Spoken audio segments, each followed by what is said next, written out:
Mom definitely blamed Edie, but I think Louis blamed himself.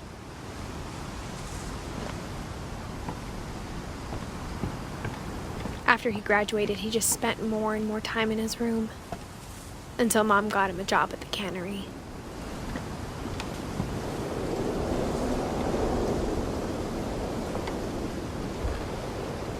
Everyone always told me to stay out of Louis's room, except Louis.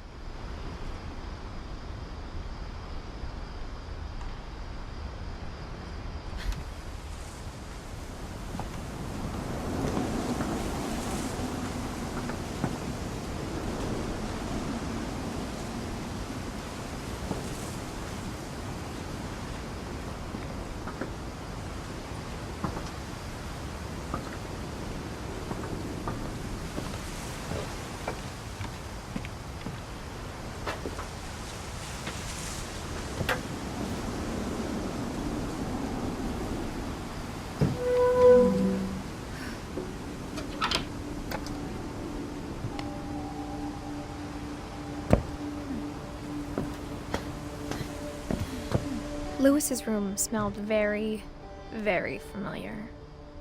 That part of him lived on.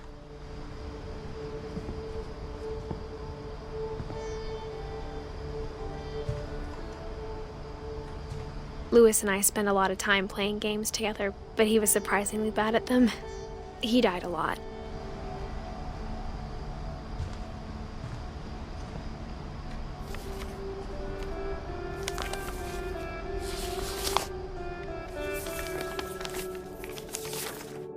Dear Mrs. Finch, as Louis's psychiatrist, I can understand your desire for an explanation. As I see it, the trouble began in January, shortly after we convinced your son to seek treatment for substance abuse. Newly sober, I believe Louis first noticed the monotony of his daily life.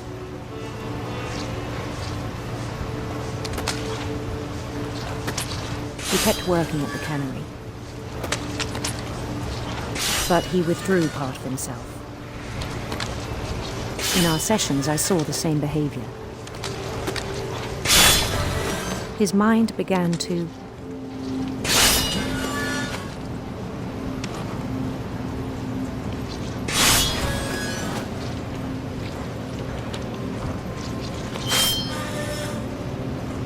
wander.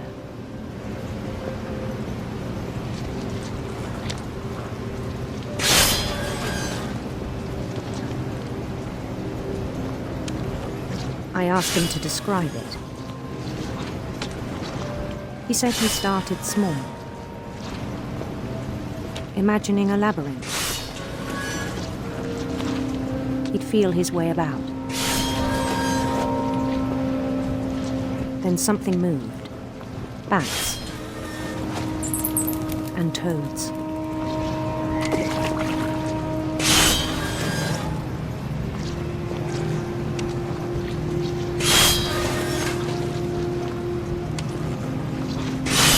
And things that have not names. He knew it was all in his head.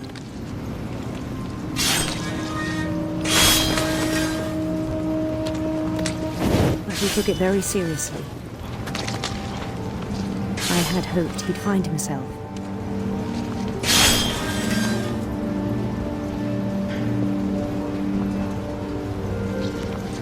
But he found something more.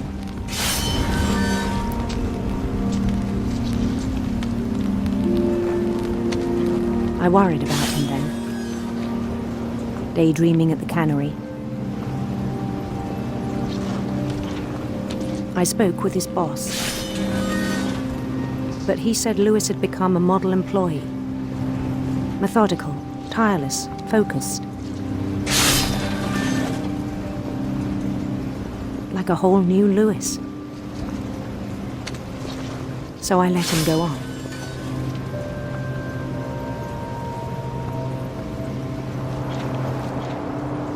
I even encouraged him. It seemed very promising at first. He told me he'd made a new friend.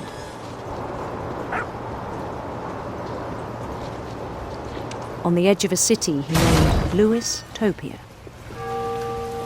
He built the city up slowly, brick by brick. Then he made musicians.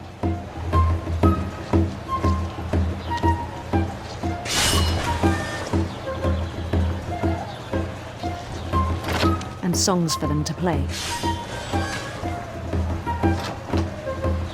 He talked about starting a band. And he was always humming something. Every day his imagination grew stronger. He no longer spoke at the cannery.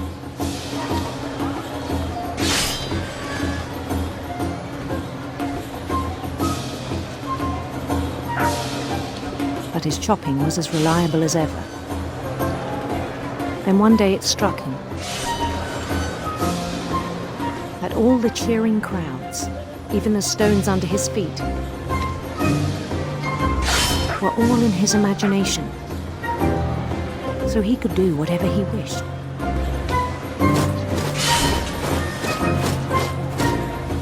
He held an election for mayor, and he won. They begged him to stay, but his mind was already wandering. It became a game for him.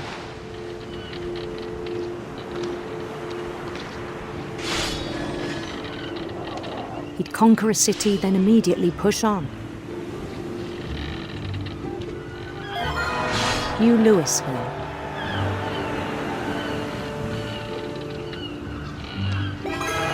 St. Louis.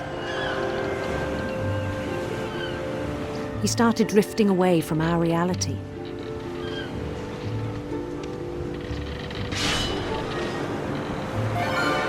Minneapolis, until one day he forgot to go home from the cannery. Even as his mother pleaded with him, part of Louis kept sailing on.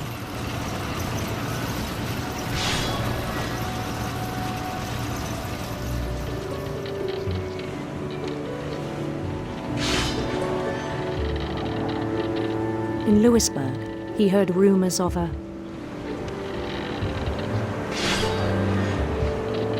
handsome queen.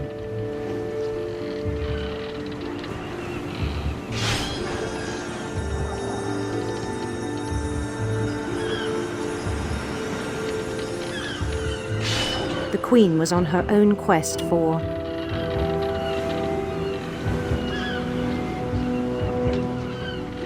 radiant rainbows.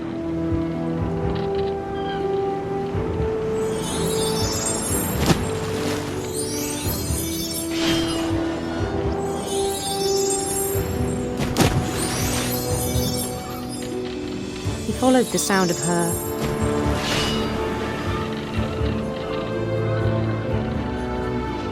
electric sitar.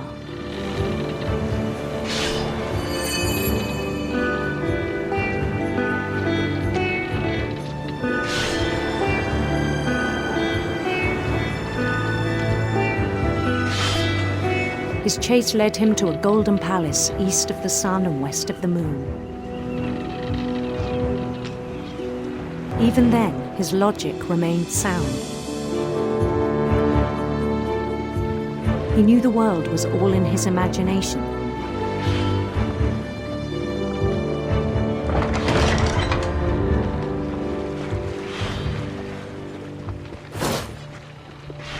But he was so proud of having created it. In his own eyes, he'd become something greater than a king.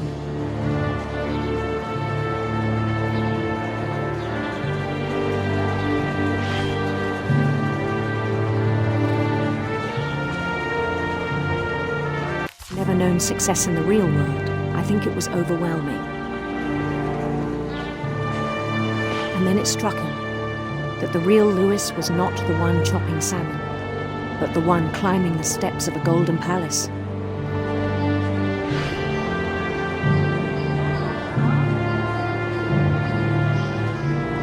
My imagination is as real as my body, he told me.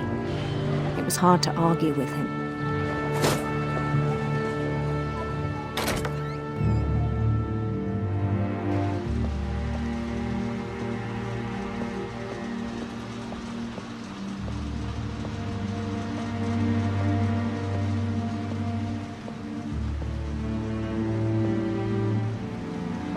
began to forget the world we know.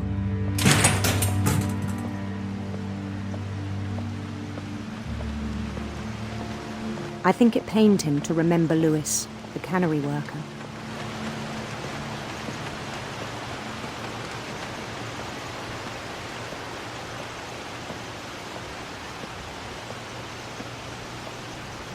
He began to despise the man with a royal contempt.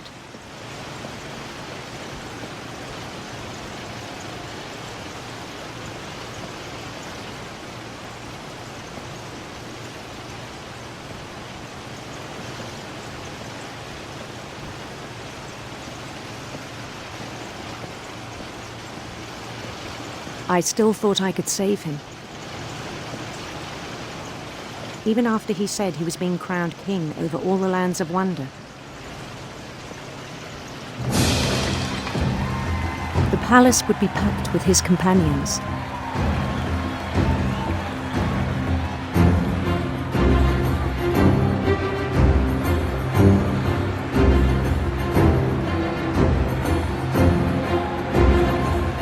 Including the wise Calico who'd insisted on inviting him.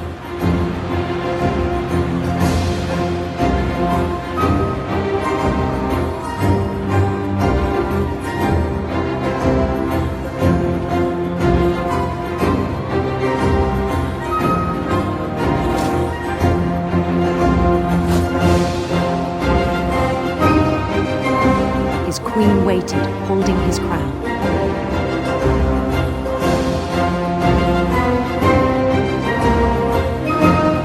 There was only one thing left to do.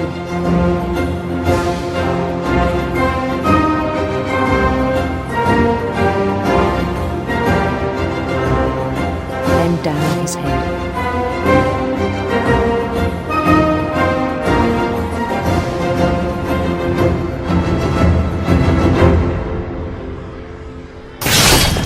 The rest I think you know. Mrs. Finch, your son was a kind man who will be missed by all of us who knew him.